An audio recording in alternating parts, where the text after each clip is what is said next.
Did you see James Risen on the NewsHour? I missed it. James Risen, I think he's... it's funny because I wanted to see that because I knew he was showing up somewhere. Yeah, he has a new book out. Right. And he's a New York Times journalist, I believe. Yeah. He's the guy that they want to throw in jail for life. Yeah. Well, they may just kill him for this.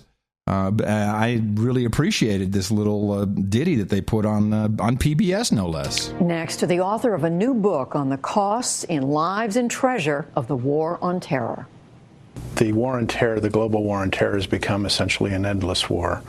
It started with a search for justice, and I think 13 years later, it's become a hunt for cash. It's a stark conclusion James Risen has come to in the decade plus since September 11th. The veteran New York Times investigative journalist is best known for the explosive revelation that the Bush administration ordered the National Security Agency to eavesdrop on Americans without warrants after 9/11. But now he has compiled examples of what he sees as that hunt for cash, greed for power, and lives wrecked in his new book. His new book, The No Agenda Show, is what it should be. Book, Pay Any Price.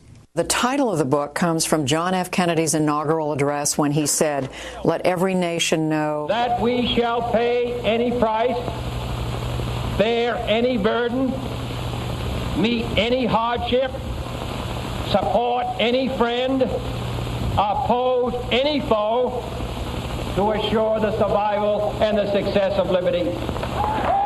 Your argument is that any price has been way too high a price. How so? Well, we have had 13 years of war now. A lot of people have gotten into the war on terror in order to make a lot of money or to gain status or power, both in the government and outside the government. Yeah, this is not a good book to have flapping around.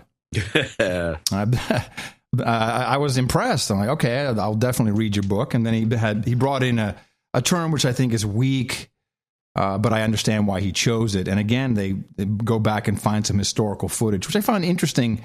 An interesting choice for the program, maybe to somehow discredit him as an old thinker or something. I'm not sure. We built a huge infrastructure for what we call homeland security here at home, and so we've had an enormous, just hundreds of billions of dollars poured into national security, homeland security, and what I call the new Homeland Security Industrial Complex. That is a play on Dwight Eisenhower's famous phrase, the military-industrial complex, coined amid the Cold War. Risen describes a new apparatus for a new war built in parallel and almost entirely in secret, but with a staggering price tag.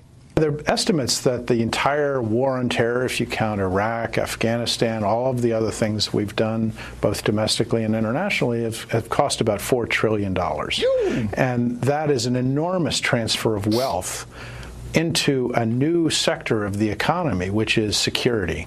Yeah. And as we say... That's how we go. That's how we roll. Yeah, that's right. That's how we roll. That's correct. That's why we can't just remove it, because it is, as he correctly points out, a big sector of the economy.